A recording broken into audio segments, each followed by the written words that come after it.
Hey everyone, Peter and Tom back to do another podcast for graphic sales stories. We did the last one and great acclaim, a lot of views. People seem to enjoy it. So we're back again. We're going to do a couple more of these to really talk about where the ideas came from and what the lessons learned from some of the stories that we have out there. Today we're going to talk about the first one we did, which is a typical prospect. This actually comes from my experience in sales and knocking doors, and there's a good lesson in here, but it was actually a pretty funny story. But before we get into that, Tom, I wanted to talk about what we learned. Like, this was our first one we did, and so we wrote stories, and then this one actually Eli worked with us on drawing it up, and there's a lot of things we learned here. So why don't you touch base on, like, hey, what how did we go from putting words on paper to actually this cartoon being created? Yeah, it's pretty fascinating learning experience. We wrote in sort of script format on a shared Google Drive, thinking in terms of what the frames would look like.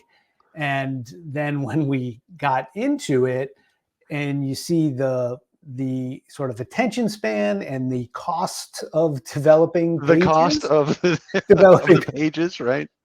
the cost of developing page is forced that brevity, and Eli was a great guide too. I mean, he kind of coached us through, like, you got to make this tighter, and it has to have some impact. So I think we learned pretty rapidly. This one got down to 3 pages though. Yeah.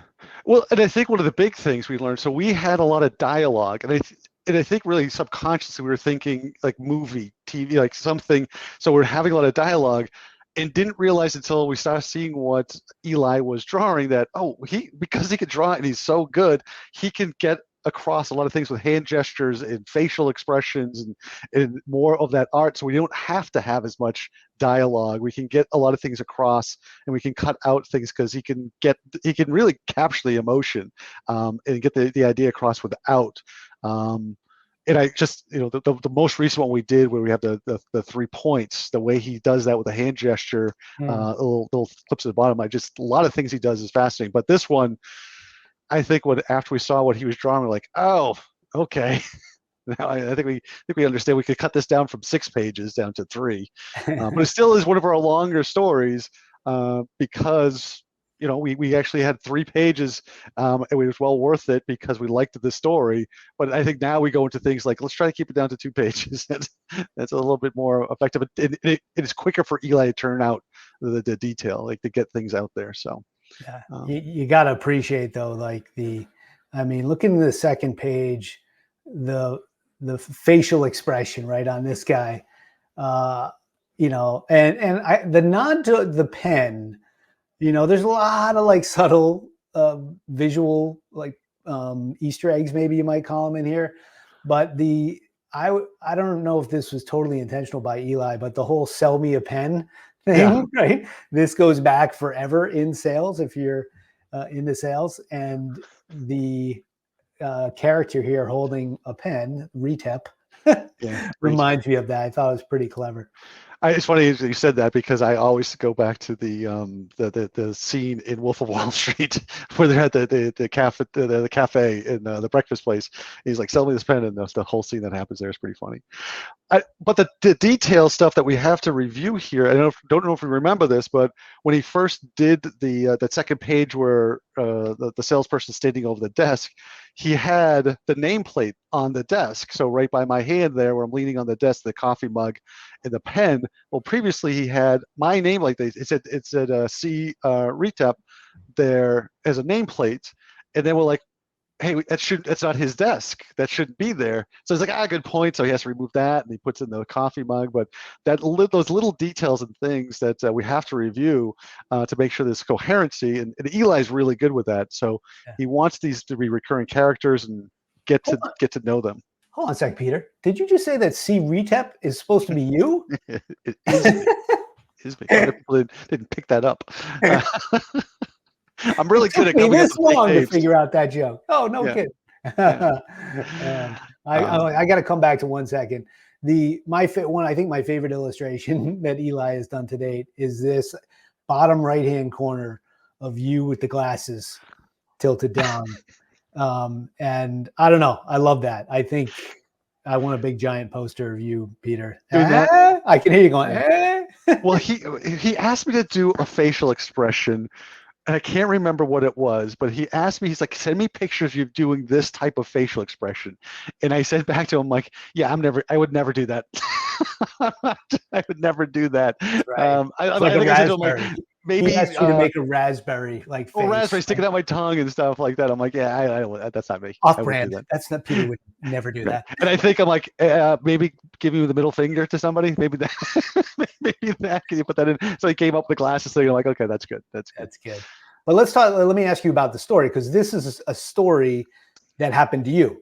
Yes. Right? So, excuse me. So, why don't you tell us a little bit about So how this really happened? So way back in the day, I worked for a company called MFS, and we had our managers at the time. So I was relatively new into sales.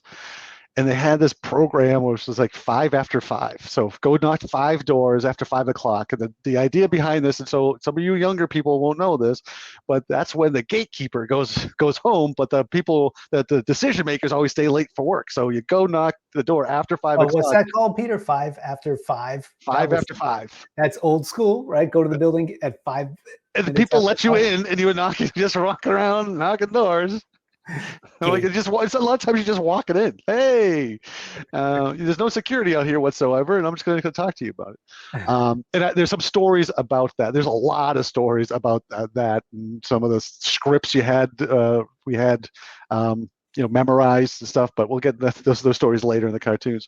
But for this one, I had pegged this building because I knew. So MFS was a competitor of Verizon at the time. And this one particular building, when it rained, the manhole got flooded and they lost their telephone service a lot. So I knew that this was an issue, really. So I set up that after a storm, I would go then knock the doors because they would be frustrated in their mind of all those outage issues. So I'm like, great, I got this building, and 5 after 5, I don't want to do it, right? I'd never had success, and the manager's like, you got to get a one knock close, meaning that you knock the door, you talk to him once, you get signed paperwork. I'm like, that doesn't happen. That's never happened to me. I'm gonna go through the motions. So I knocked the door, and to get this, the owner, this woman, the owner of the company, was there, and she came. She's like, come on in, and she sat down, and I did my speech, and I'm talking to her, and she's engaged. She has her bills right there. She's extremely frustrated because they did have an outage, and she's like, it's great to know that there's a competitor here to Verizon. Let me know what you do and what your prices are. And we got through the whole thing, and she was so super nice, and you could tell that she was a salesperson at heart, because she's really I wasn't that great, and she's kind of let me go through it. So she looks at me, she's like, okay, what are the next steps? And I'm like, dumbfounded that this is actually going to happen. I'm like, well, usually, so I just started going into this story about how usually what happens to me is people just ghost me, right? So I'm just telling them, going through, I'm like, usually what happens is you tell me you're going to think about it. I call, I go to tell my boss I'm really excited that this deal's going to close, and then I forecast it, and then he's like, great, and then I keep on trying to get in touch with you, but you don't return my voicemails, you don't call me back, and then the next month my boss gets angry with me. He's like, stop saying you're forecasting this person. They makes me come over here, and they come over here, and you tell me that. So I go through this long story about how she's not going to sign with me. She's just going to ghost me for the whole thing. And she just looks at me, and she just stares for a couple of seconds when I finish, and she starts laughing. And she goes, okay, well, just give me the paperwork. I'll sign it now, so you don't have to go through all of that. And I go, yeah, I don't have any paperwork with me. And she's like, listen, and here's the moral of the story. She's like, you got to come prepared, because you never know what's going to happen. Like the next door you knock, somebody could be signing with you.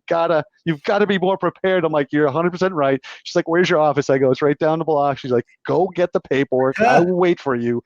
Come back here and we'll sign you up. I'm like, oh, gee whiz, thanks, mister. And I go back. I got the paperwork signed, and it was a great deal. But it was just, I don't know why I went into that story. I think I was just like, well, this is what happens. Let me just be honest with you. This is what's going to happen. Story went through your head, so I'm learning something on this podcast right now. I don't know. I didn't know you actually said that out loud. I thought we were fictionalizing a little bit of what Nope. happened. I actually said it to her. All right, so I just, I'm the morals guy here. The moral to the story, kids, is preparation, right? You got to be prepared for your meetings, that when you walk in, you've done your research and you're ready, but also that you might close the deal. Yeah. If you're going on the walking tour, you And should that is bring the probably the paper. biggest lesson in sales is like, there's so many times you're like, I am never going to hit my number this month. This is going to be crazy. I don't have anything that's there. And then the next day you're going to call like, hey, we talked 3 months ago. We've decided to move forward. I'm like, oh my God, really? Okay. That happens so often because if you do the right things in the groundwork, eventually it pays off and you're not 100% sure where it comes from. But yeah, I have a couple more stories we'll be drawing that are like that. Like that I look back and I'm like, I guess I just didn't care, and I would just say these things to these people, like, "Hey, this is what I'm Well, going it to was do." endearing. She still signed the paper. She took, you're a human.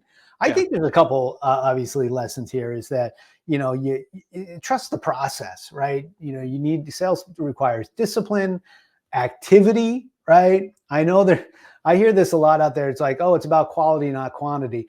It's about quality and quantity.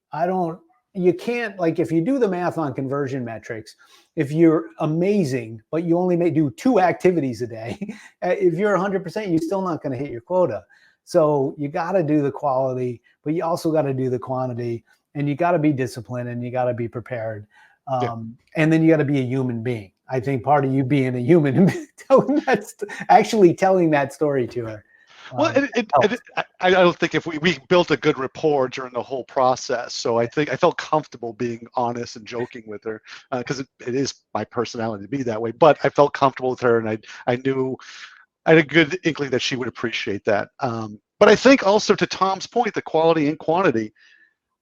I had done the research and I knew why I was going onto this building, and it's just after research. So I mentally knew I'm like, this is the right thing to do, but yet being a really ignorant young salesperson, I didn't fully prepare myself. So it was a wasted, I was really wasting that opportunity. I'm like, okay, I was saving this building that I knew had this problem. None of the other salespeople in the office really knew it. So, and I focused on it. So I'm like, okay, did the right groundwork. I was preparing it right. But for whatever reason, when I went to execute it, I just didn't bring the paper. I still didn't believe that I was going to get an opportunity to close something that day. And that was silly. I mean, it's not like I was carrying around a huge typewriter. It was a couple pieces of paper that needed to sign, so it's not like it was weighing me down. Yeah. And it happens. I mean, you get those last minute deals. You get those bluebirds that come in, and so don't despair if you're a salesperson. Like, just get out there. And you're right. I mean, the preparation, the smart, that was quality. That was a smart place to target. And then that you actually did it. I do kind of love this. Like, there are probably, hopefully, some younger salespeople watching this now that, to the gatekeeper, that's a virtual gatekeeper to them. It's a receptionist on the phone, not an actual. And also another sort of, I can't help myself here, but I don't even like the term gatekeeper anymore. I've seen magic happen. You don't want to think of this person as an enemy. It's like, I know we want, getting around gate, show 5 after 5, showing, that helps. And there's reasons to call after hours, but there's also ways to talk to those people and to learn information and befriend them. And I talked to a gatekeeper once, Peter, and a gatekeeper. She was a receptionist, and I was really friendly and funny and just trying to enjoy myself. I mean, right? This is a tough job, but if you get creative, you can have fun and get to know people. And she said to me, "So will he know why you're calling?" And I'm like, "He won't know, but he's going to be really happy that he did." And she kind of laughed, transferred me, got to voicemail, got kicked back to her.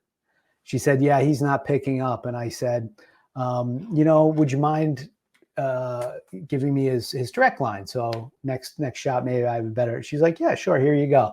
And I think it was because, I wasn't playing any games to get around her. And I also had some fun, right? Yeah. With this person. And we, you can bring somebody some joy during the day as a gatekeeper and have a little bit of fun. They might do you a solid. Yeah. Help you out. So let me tell you a story that we won't draw because I think there's too much around here. Maybe we will, but I'll tell the story anyway to that So this is what not to do, kids. Tom did the right thing. Invited. We had this guy. We had this guy call up the assistant and tell the assistant, "Hey, I'm trying to get this. Hey, this is Ray Bork, or is it Cam Neely? Whatever, a Bruin." He's like, "There's a Cam Neely, and I found, and he had the decision maker's name. I got Tom's wallet. Can I talk to him, please?" So of course the guy instantly answers. He's like, "Oh my God, I didn't know I lost my wallet. Is this really, Cam Neely?"